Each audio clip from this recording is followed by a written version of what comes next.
Good morning, everyone, and welcome to our Mind the Moment Tuesday morning mindfulness gathering brought to you by Harvard Pilgrim Healthcare. As you all know, this is a place where we invite experienced mindfulness instructors to speak with us about what mindfulness means to them, and then to discuss as a community how we can incorporate these practices into our daily lives. I'm Suzanne Rowe Palacino, and I am so happy to be here this morning with Kell Julliard, mindfulness instructor and longtime meditator. Good morning, Kell.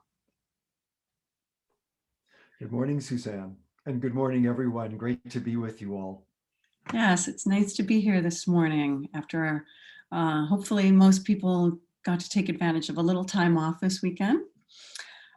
So we welcome you. And today, as usual, we'll start off with a question for the group, and then Kell will lead us in a guided practice and share some thoughts with us. And after that, we'll have time for questions.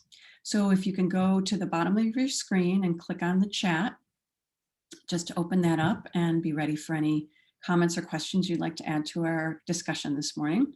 And if you're interested in seeing the questions and comments coming in real time, you can click down the drop-down menu that says panelists and change it to panelists and attendees. And that will give you the chance to see all of the comments and questions coming in real time. So Kell, what question do we have for the group this morning? Well, since our theme this month concerns pictures, which we think of as a visual phenomenon, pictures, my question to you is, what did you see lately that brought you joy? What did you see lately in the world, in your life, in your inner vision that brought you joy? Okay, so I have a couple of thoughts that I can add to this while folks are typing and adding to the comments. My dog consistently brings me joy. It seems like he's in one position or another, especially when he's sleeping, that absolutely makes me laugh and brings me a lot of joy. So, and then in the morning, he gets up and does his little downward facing dog stretching before he moves on to his day. So that's always brought me joy. And a couple of comments coming in. Going out without masks is liberating. Very true. Grandchildren and other babies. Flowers and birds in the yard. Ah, my homemade hummus. That sounds delicious. Spending time with grandchildren. Sounds of birds. And sitting on my deck amongst my flower pots. And baby birds everywhere. Sounds like a pretty good picture. And feeling the accomplishment of getting my garden planted. Also our neighborhood pool opening for the first time. That's got to be nice. Wonderful. All right. Well, let's see where we go from here then. I'll let you continue on, Kell. Okay, thanks, Suzanne. And thanks everyone who shared. Those are really lovely things to hear. I see the abundance of green foliage and nature sounds outside from another participant. And I was we've had a lot of rain and cloudiness lately here where I'm living in Shutesbury at the Sirius community. And the rays of sun coming through yesterday, and I could just feel my joy arising from that. So my theme for today and the practice that we're going to work with in alignment with pictures is meditating with the visual world. And many of us meditate with our eyes closed and sometimes with bodily sensations, doing a body scan or meditating with the breath. And so I thought it would really be lovely to work a bit in another way by taking the visual world itself as the support for awareness. As Suzanne has mentioned to you in the past, my main teacher is Yongey Mingyur Rinpoche, who wrote the book, The Joy of Living, and founded the Tergar meditation community, which is where I tend to teach primarily. And he really stresses bringing these practices that we learn on the cushion out into the flow of life. And personally, I've experienced incredible benefit from doing that. So sometimes meditating with eyes open is a great thing. And of course, those of you that have done walking meditation, that's a great way of bringing our mindfulness or awareness practice into the flow of life. So you can do the meditation we're going to do today while walking, while driving, while interacting with the world. So this meditation with visual objects is going to be something that you'll be able to apply flexibly, really in any moment of the day or night. You can use it with objects of the imagination, as well as real objects in the physical world. So it has tremendous flexibility. So you can do this with eyes open or eyes closed, but I'm going to suggest that at least for part of meditation today, you do this with eyes open. So that's a little bit of a preamble to what we're going to do. Suzanne, anything to say or share before we move into our practice? No, that sounds wonderful. Let's get started. Okay. So obviously, when we practice, we want to make choices that are best for us. So I'm going to suggest maybe eyes closed, eyes open at certain points, but you should do what feels comfortable and safe and good for you. And that's always a choice that each of us should be empowered to make throughout any of our meditations. So let's get started by simply finding a comfortable posture, a way of sitting that is upright and relaxed, sort of dignified and yet very at ease. And this sort of helps our bodies feel secure, well grounded, helps our breathing be deep but at ease, which supports awareness and alertness without effort. And with eyes closed, if that's comfortable for you, just notice that you're aware in this moment, alive and aware here and now.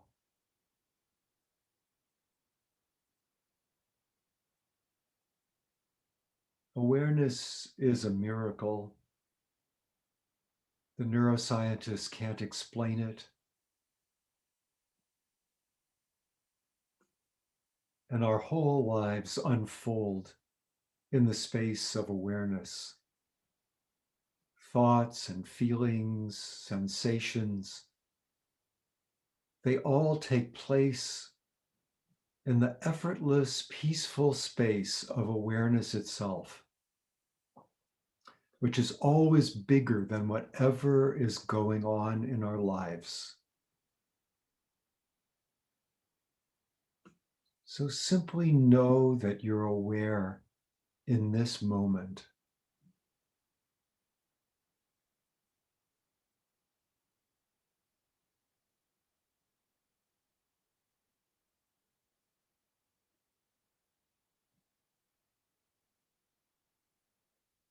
You may notice sensations, thoughts, feelings, sounds, bodily feelings.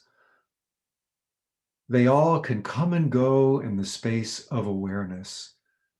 Just know you're feeling them. Let them come and go as they will.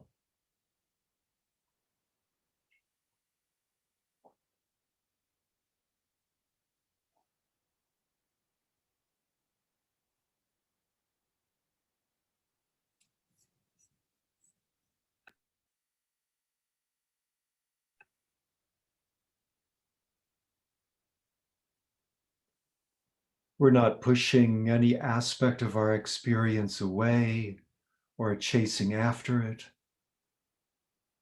Simply noticing it as it unfolds in the spaciousness of awareness, bringing as much relaxation as we have in this moment.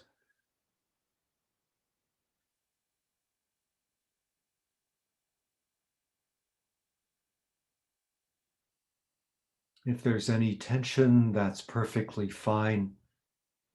It's just one more experience in the space of awareness.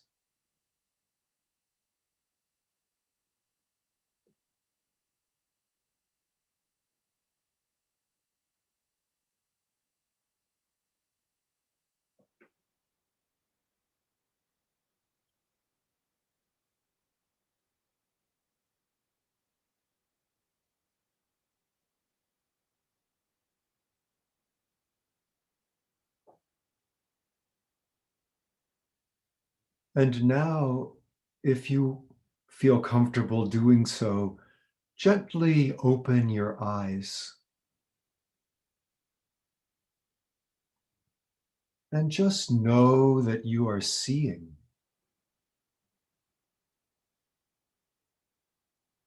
the world of color and shape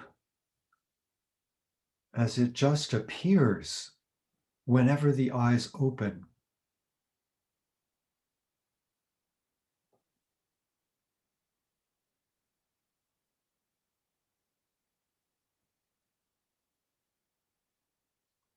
And find an object in your environment that has a color that you'd like to notice. It can be anywhere in your visual field. And just know, I'm seeing this particular color.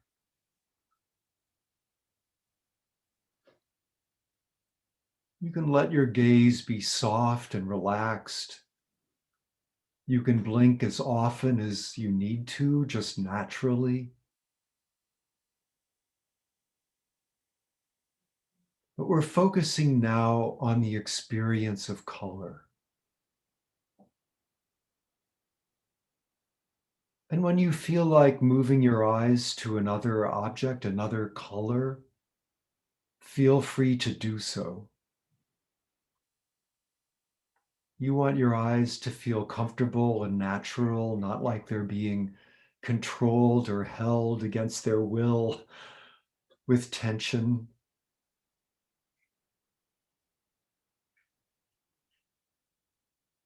So whatever color you're seeing now, just know you're seeing that color.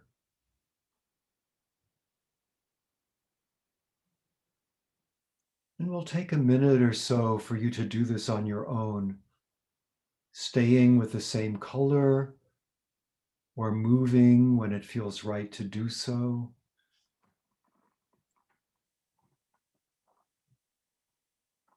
Just know you're seeing the color that you're focusing on.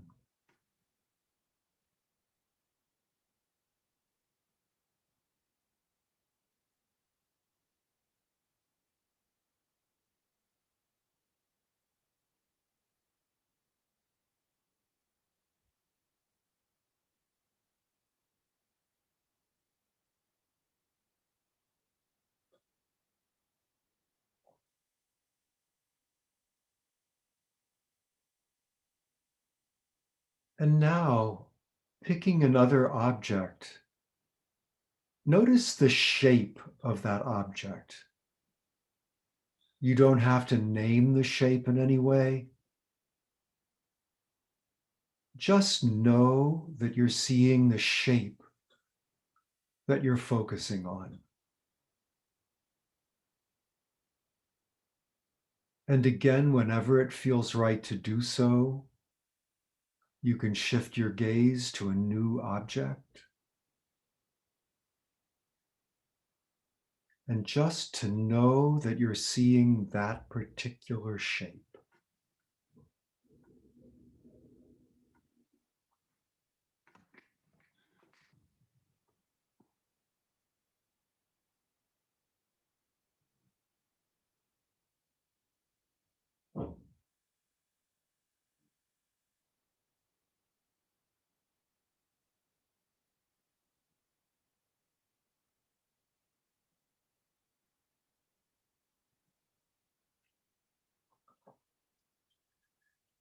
Maybe there's a shadow or a reflection in your visual field that you'd like to focus on, to just know you're seeing the shadow, to know you're seeing the reflection.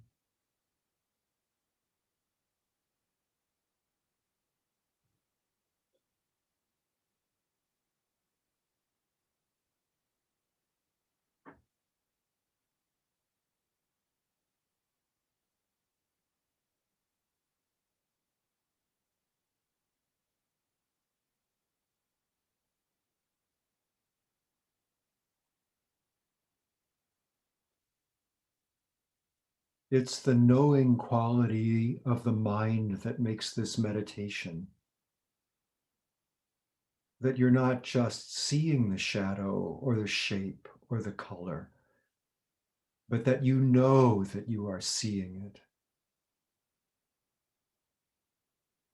And in the flow of life, whenever that knowing quality is present, you are having a moment of meditation. You're experiencing to some degree the spaciousness of awareness.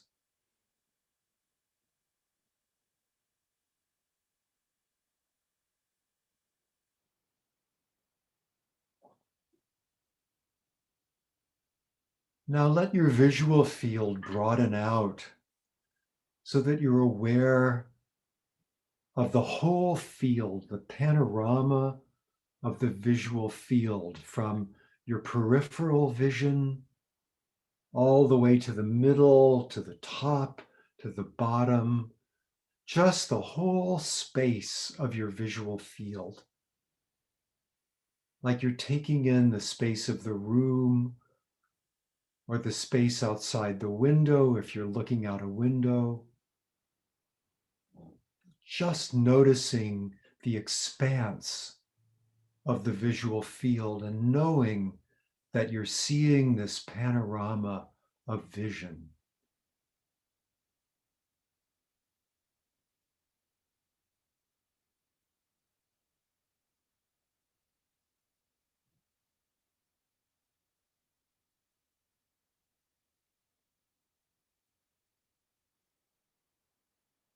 Again, letting the eyes move naturally in a relaxed way as you do this, blinking as you need to.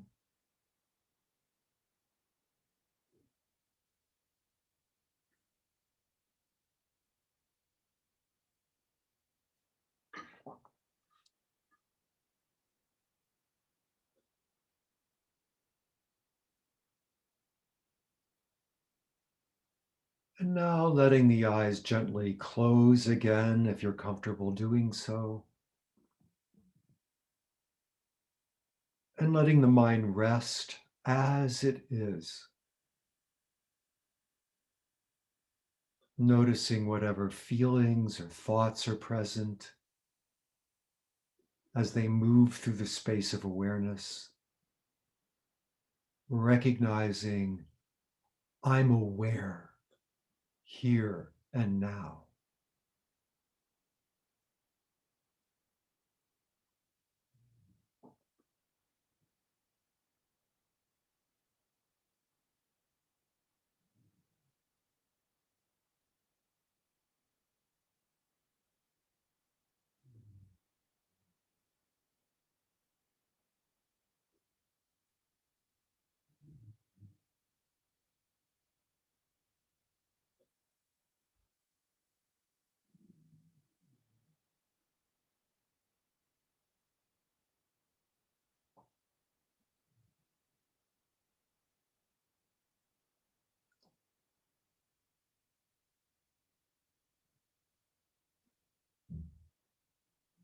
Okay, that concludes our meditation for today. You can gently open your eyes whenever you're ready.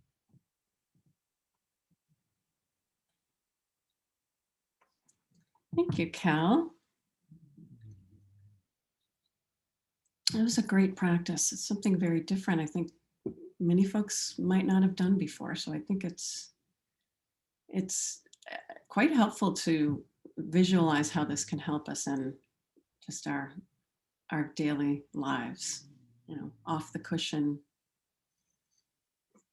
knowing, many times we're just taking in our sights, but just knowing that we've seen something just adds another element to it. So The visual field is so rich, and actually the largest amount of real estate in our brains, which is at the back of our head, the largest amount of real estate is devoted to visual processing. So, many of us experience the world primarily visually, that's the world. So recognize, just using that capacity for the benefit of our meditation practice, it's an incredible resource. And the visual field is so rich with so many elements: movement, color, shape, shadows, reflections, all sorts of aspects that it's very enlivening in my experience to meditate. You could do it anywhere. Those of us with the gift of sight can do this anywhere, anytime.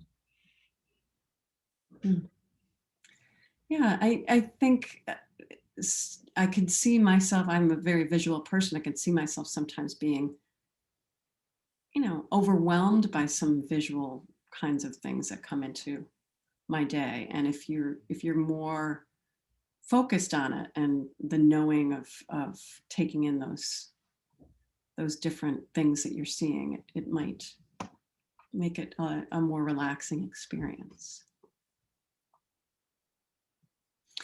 I noticed someone asked a question when you had done your introduction, and asking about this is, somewhat unrelated to the practice, but I think it's a very good question. Who should have a teacher? Many times we hear people that have been meditating for a while say, oh, my teacher, Thich Nhat Hanh or Sharon Salzberg, or the teacher that you mentioned. How does that come into someone's practice? That's a great question. And I want to encourage everybody to maybe share your experience with the meditation we just did while we're talking. If you have questions, please feel free to type them in the chat box. I don't know that there's any should about this, but I think this is a very personal decision as to whether you have a teacher and who that teacher is. One of the things I love about the Tibetan tradition that's where my main practice is that you can have one teacher, you can have many teachers. There doesn't have to be a hierarchy among them. And I think just to think in your life, where have your sources of inspiration been? What people, past, present, and future, animals, nature itself, wisdom can come to us from so many sources. And I think it's great to not limit yourself to a single source or to feel a sense of obligation.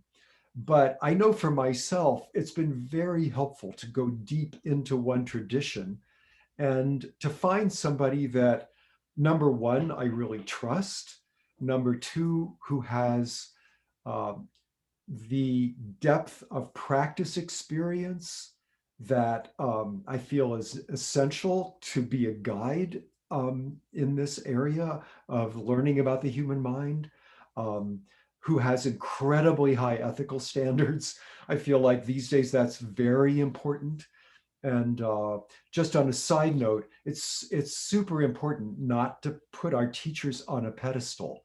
Those of us who have gurus, there is a definite benefit to that. And you can have a guru without elevating them to a superhuman or a position of power over us. Because we've all seen many spiritual teachers who have kind of fallen off their pedestals because they did things that were really unethical.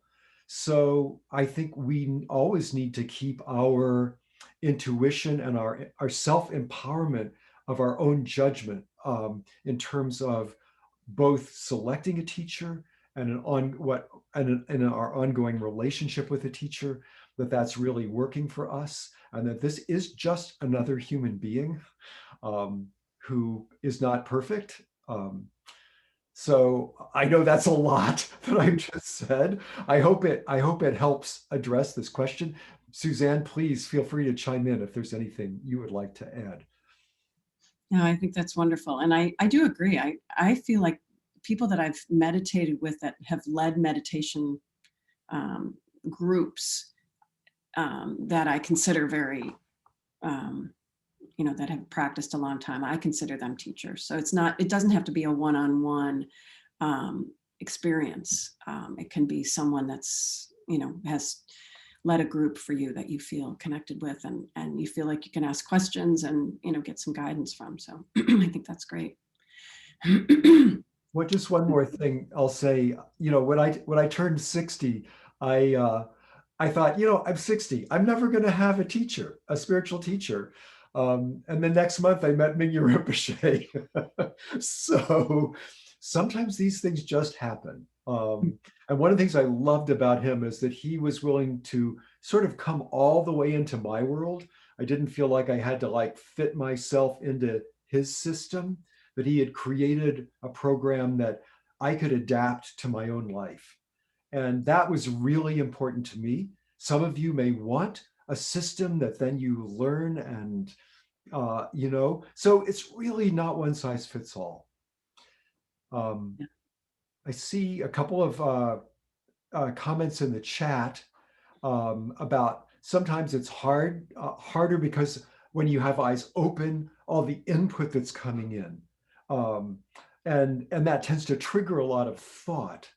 So you can actually use thoughts as a support for meditation, and to just know that you're thinking.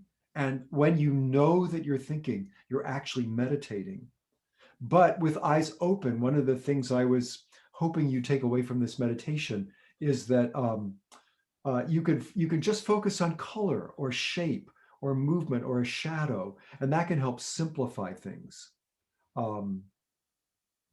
So I think that helps address the next question as well, how to keep your thoughts focused on the meditation rather than running through everything else. I think if you know that you're thinking while you're thinking, that helps the thoughts not take over and you get lost in the river of thought. When you get lost, you can always come back to something in the sensory world, whether it's the breath or the feeling your feet, or opening your eyes, seeing a color or a shape, something simple that is connected to the senses can really help the thoughts not carry us away so much. Yeah, no, that's wonderful guidance. Thank you, everyone, for your questions and comments. And this was I really enjoyed this unique experience because it does. Someone made a comment that they like the ideas of meditation eyes open because it's something we can apply during our day. So I completely agree with that. So thank you so much, Cal, for bringing us this wonderful practice. And, we love to kind of bring different ways to be mindful, because we're all, we spend a certain amount of time on the cushion and meditating with our eyes closed or open, but there's a lot more time that we might spend doing other things. So it's very real life applicable. So thank you for joining this morning. Really wonderful to have you here. My pleasure. And I encourage everyone at some moment today to have a moment of visual meditation out in the flow of life and to see how that feels. Sounds wonderful. And thank you again to everyone else who's joined this morning. And we will see you again on Thursday when we'll be back here with Tara Healy. Thank you, Cal, for coming, and we'll see you again soon. Thanks, everybody. Wonderful to be with you all. Bye-bye.